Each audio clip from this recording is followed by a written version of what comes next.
Hi there, Master Goalie. Claudia Kowalska here, bringing you the best tips and strategies for goalkeeping training.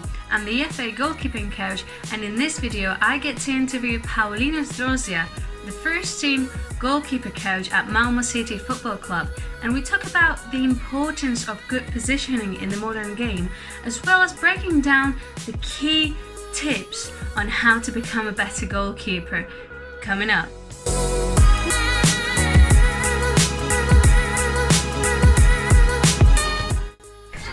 I'm the FA goalkeeping coach in England, but for people who don't know you, maybe talk about a little bit about who are you, what you're doing, what's your job at Malmo. Okay, I'm a Ghanaian and I played football since I was little. So a scout came to Ghana in an academy I was playing with, and then he scouted me to come to Sweden, and I came and played in a trial, and then I got signed in the second division club.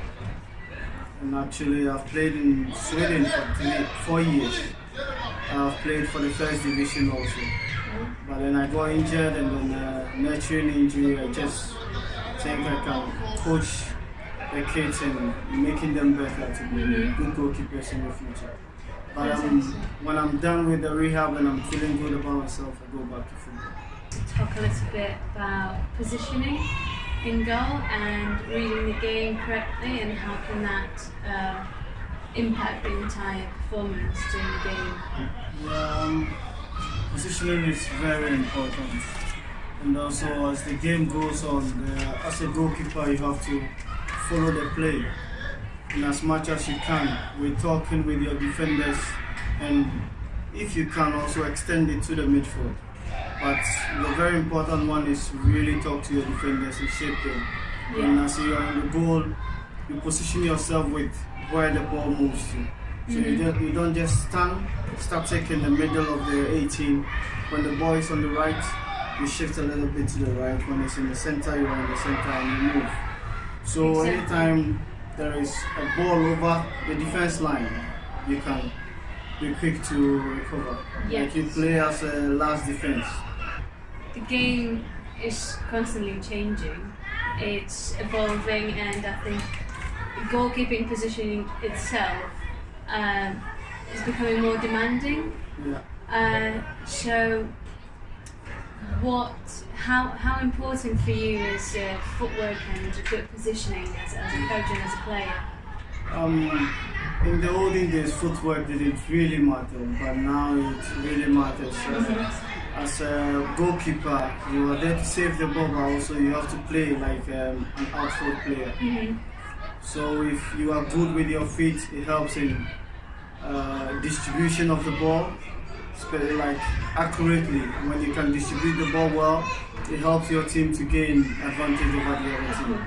So footwork is very important. So I would advise them not only stay in the goal. Sometimes if you are training, you can play with the team a little, like possession play with the team, and then you go back to your normal goalkeeping training. Do you think I had a debate with my goalkeeping coach about some of the pro goalkeepers now? They can get away with the lack of footwork and bad positioning because of their height. So they can get that ball because they're tall. Yeah. Whereas the shorter goalkeeper would need to work a lot harder to actually get there. Tall goalkeepers have the advantage because they don't need a lot of quick footworks to dive or to get the ball. But as short goalkeepers, they have to work really well on their footwork, with moving maybe more steps to the ball, because a tall goalkeeper can move 2 steps and get the ball, but a short one needs to work with more steps, so he has to be more faster. And actually, I see short goalkeepers are faster than tall goalkeepers. Tall goalkeepers are a little bit sluggish, but they do the work. But short goalkeepers have to be very fast, if not they won't get the ball. Yes, that's the struggle I'm having. Yes. What would you say is, in your opinion, the most important aspect of goalkeeping? The most important aspect is to play safe. It's not to get over your head in the goal. Always play safe. Always think about not making mistakes, and also being confident in yourself. That's it. You always have to believe in yourself and also bring that positive energy to your team. No matter how bad goals you are getting, no matter what is going on, just be positive and then talk to them and then control. Communication. Communication is really, really important. Yes. And if you want to be a good goalkeeper, you have to really communicate. That's so commanding the entire game. So how would you say reading the game really well can help with positioning? So if I can read my opponent's next move, I can position myself better. Reading the game, it's all about communication. Yes. Because if you talk to your defenders, you know where he is shifting to, and you know where the ball is coming from. But if you don't talk to your defenders, he will stay in a position where you would be in a disadvantage to get the ball when he makes a mistake or something. The ball is kicked beside him. So maybe there is an opponent on his left, you tell him, go to your left. So if the pass goes there, he is there. But when it doesn't go there, then you have the loopholes. But when you don't talk, it's really bad. And also reading the game is just follow the ball. You follow the ball, but you don't just, like I'm saying, follow the ball. So all the time you're looking at the ball, you look around, look at where the opponents are, the loopholes. Make sure your defenders are a little closer to them, so you can just take the loose balls behind them. That's fantastic. I've seen a lot of training sessions on social media, some crazy sessions where there's just they're jumping through one thing, they dive under something, then they do another thing and another thing, and it looks amazing, it looks really cool, but how is that actually relatable to a game situation? With football, as a coach, or most coaches try to do game situation drills. Yes. And also a little bit of technique. If the players are poor on technique, you help them with their technique, because if they have bad technique, they fumble with the ball. But with the YouTubers, more of the goalkeepers are pros.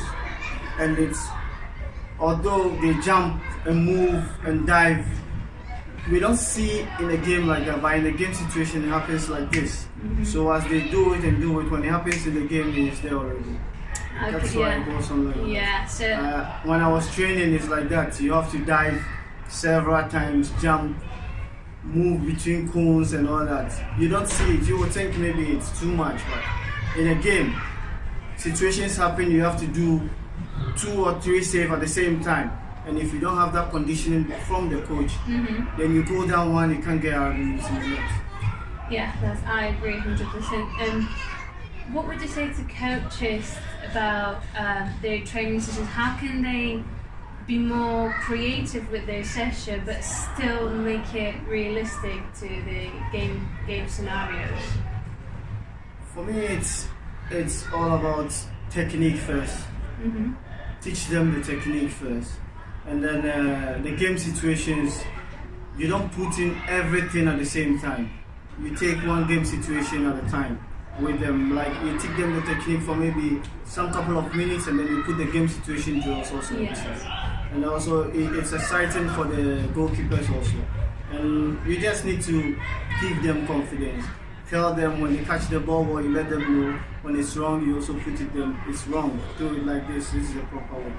Hi there, before we get to the bonus tip, if you're finding a value out of this video so far, make sure to hit that like button and share with your fellow goalkeepers so they can benefit from it as well. And to watch Paulinus' session on handling and dealing with crosses, make sure to subscribe to the channel and turn on notification by pressing the bell down below to get notified when the video comes up. But let's get back to the interview. What would be the biggest piece of advice for young goalkeepers that you could give that are watching this and who some people say goalkeeping is a boring part of football. It's not. It's really exciting. If you are a young goalkeeper and you are a young player and you want to be a goalkeeper, or you aspire of being a pro goalkeeper, it's just all about your heart.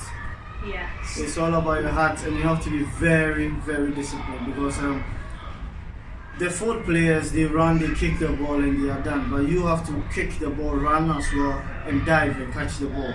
So you need to have good heart, the passion for it, and also be very disciplined. If you're not disciplined, it doesn't go. Yeah, people say it's the loneliest job in football. Yeah, but it's the most important one. Yes, exactly, because everyone can fail, everyone can make a mistake, apart from the goalkeeper. If he doesn't, even if it's not a goal, everybody on the field sees you. They see what you've done. So you just need to be focused. And it's a place you have to be very focused. If you're on the field of play, anything outside, like family issues, peers and stuff, let it go. Focus on what you are doing. After the 90 minutes or training session, you can go back to whatever. It's very interesting when you're talking about like family issues and the stuff that goes on off the pitch. How can a goalkeeper just don't think about the problems and the stresses that she's got, and just focus on training or the game? How can we switch to that training or game mode? I don't know if it's from my background, but when I was growing up, football was like my place of happiness. If I have problem and I'm on the pitch, I'm excited, I'm happy, I'm ready to do whatever I'm supposed to do. So if they can inculcate the attitude of feeling good, the positivity of like when you are there, you meet your peers, you are there to learn things, just find the happiness in it, and the negative things, the family issues will back out from you, and after you can fix it. I'm not saying it will go away, it wouldn't go away, but take the positive aspect of every situation, leave it aside, go on the field. Although you are training, you will sweat, you will feel tired, but it's also a source of amusement for me. It's like I enjoy myself when I'm on the field of play. So you just have to be happy and enjoy what you are doing, and the pressures will subside. If you've missed an entire session on goalkeeping positioning, just click the screen right here to watch it right now, or for another video from Master Gully, just click the screen right here. And if you haven't already, subscribe here for more videos helping you to optimize your training and your performance. See you next week.